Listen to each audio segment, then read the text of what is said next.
தெரிந்து கொள்ள பிரபாஸ் கதம் சேனலை சப்ஸ்கிரைப் பண்ணி பெல் ஐகானையும் கிளிக் பண்ணிக்கோங்க. திமுகவில் வாரிசுகளுக்கு மட்டுமே வாய்ப்பு என வானதி ஸ்ரீனிவாசன் விமர்சனம் செய்துள்ளார். மயிலாடுதுறையிலிருந்து அரியலூர் செந்துறை பகுதியில் சிறுத்தை தஞ்சமடைந்துள்ளதாக தகவல் வெளியாகியுள்ளது. எனது செல்போனை ஒட்டு கேட்கிறார்கள் என அண்ணாமலை குற்றம் சாட்டியுள்ளார். பாராளுமன்ற தேர்தல் பிரச்சாரத்திற்காக தமிழ்நாட்டுக்கு மத்திய மந்திரிகள் அமித்ஷா, நிர்மலா சீதாராமன் இன்று வருகை தரவுள்ளனர். நெல்லை, கோவையில் ராகுல் காந்தி இன்று பரப்புரை. பொதுமக்கள் திரண்டு வருமாறு செல்வ பெருந்தகை அழைப்பு விடுத்துள்ளார். ஸ்ரீபெரும்புதூர் தொகுதியில் கொளுத்தும் வெயிலில் வேட்பாளர்கள் தீவிர வாக்கு சேகரித்தனர். திமுக, அதிமுக தமிழகத்திற்கு வேண்டாம், இனி நாம் தான் ஆள வேண்டும் என அன்புமணி ராமதாஸ் பேசியுள்ளார். மயிலாடுதுறை தொடர்ந்து அரியலூரில் சிறுத்தை நடமாட்டம். மருத்துவமனைக்குள் புகுந்ததால் பரபரப்பு ஏற்பட்டுள்ளது. 2ஆம் உலகப் போரின் ஷாம், தாய்லாந்து பர்மா ரயில் பாதை பணியில் உயிரிழந்த தமிழர்களுக்கு நடுக்கல். முதல்வர் மு க ஸ்டாலின் ரூபாய் 10 லட்சம் நிதியுதவி செய்துள்ளார். தாமரை மலர்ந்தால் நாடு நாசமாகிவிடும் என ஆம் ஆத்மி மாநில தலைவர் ஆவேசமாக பேசியுள்ளார். சீனாவுக்கு பருத்தி ஏற்றுமதியால் கடன் சுமை அதிகமானதாகவும் கடந்த 3 ஆண்டு மோடி ஆட்சியில் 200 ஜவுளி உற்பத்தியாளர்கள் தற்கொலை செய்து கொண்டுள்ளதாகவும் தகவல் வெளியாகியுள்ளது. பரமக்குடி அருகே மகளை திருமணம் செய்து கொடுக்காததால் வாலிபர் ஆத்திரம். பாட்டி, பேத்தியை எரித்து கொலை செய்துவிட்டு தீ வைத்தவர் தானும் விஷம் குடித்து தற்கொலை செய்து கொண்டுள்ள சம்பவம் அப்பகுதியில் பெரும் பரபரப்பை ஏற்படுத்தியுள்ளது. முதலமைச்சரின் கரத்தை வலுப்படுத்துவோம் என அமைச்சர் அன்பில் மகேஷ் பிரச்சாரம் செய்துள்ளார்.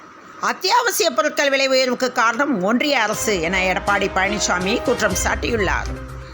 மதுரையில் பாஜக வேட்பாளர் நயினார் நாகேந்திரன் ரூபாய் 1500 கோடி மதிப்புள்ள சொத்தை மறைத்துள்ளதால் திருநெல்வேலி தொகுதிக்கான தேர்தலை நடத்த தடை விதிக்க கோரி ஐகோர்ட் கிளையில் மனு அளிக்கப்பட்டுள்ளது. விழா கோலம் பூண்டது தூங்கா நகரம். மதுரை சித்திரை திருவிழா இன்று தொடங்க உள்ள நிலையில் ஏப்ரல் 21 மீனாட்சி திருக்கல்யாணம் நடைபெறவுள்ளது. கூடலூரில் வணிகர் சங்க நிர்வாகி வீட்டில் வருமான வரித்துறை நடத்திய சோதனையில் ரூபாய் 3 கோடியே 25 லட்சம் பறிமுதல் செய்யப்பட்டுள்ளது. SSLC விடைத்தாள் திருத்தும் பணி இன்று தொடங்குகிறது. சென்னையில் போலீசார் தபால் வாக்கு அளிக்க 3 இடங்களில் ஏற்பாடு செய்துள்ள நிலையில் நாளை மாலை 5 மணி வரை செலுத்தலாம் என்று தெரிவிக்கப்பட்டுள்ளது. நாகை பாஜக வேட்பாளரை வரவேற்க பாஜகவினர் பட்டாசு வெடித்ததால் 2 குடிசை வீடுகள் தீக்கிரையானது. மலேசியாவில் சித்திரவதைகளை அனுபவித்து வரும் மகனை மீட்டு தரக்கோரி மயிலாடுதுறையைச் சேர்ந்த இளைஞரின் பெற்றோர் மாவட்ட ஆட்சியரிடம் மனு அளித்துள்ளனர். அதிமுக கொண்டு வந்த நலத்திட்டங்களை ரத்து செய்ததே திமுகவின் சாதனை என எடப்பாடி பழனிசாமி தெரிவித்துள்ளார். தமிழ்நாடு முழுவதும் ஒலிக்கும் மு க ஸ்டாலின் குரல் என தொல் திருமாவளவன் பேசியுள்ளார். அண்ணாமலை ஒரு வாளருந்த நரி என எடப்பாடி குறித்த விமர்சனத்துக்கு ஜெயக்குமார் பதிலடி கொடுத்துள்ளார். IPL தொடரில் நேற்று நடைபெற்ற ஆட்டத்தில் பெங்களூரு அணியை 7 விக்கெட்டுகள் வித்தியாசத்தில் வீழ்த்தி மும்பை வெற்றி பெற்றது.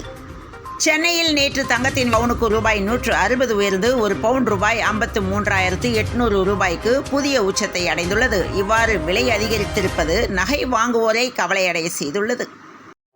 தமிழகத்தில் பெரும்பாலான மாவட்டங்களில் கடந்த சில வாரங்களாகவே வெயில் சுட்டெரித்து வருகின்ற நிலையில் தமிழ்நாட்டில் 13 மாவட்டங்களில் மிதமான மழைக்கு வாய்ப்பு உள்ளதாக சென்னை வானிலை ஆய்வு மையம் தகவல் தெரிவித்துள்ளது. தொடர்ந்து இணைந்திருங்கள் பிரபாஸ் கதம் செய்திகளுடன். மீண்டும் மற்றொரு செய்தியில் சந்திப்போம். வணக்கம்.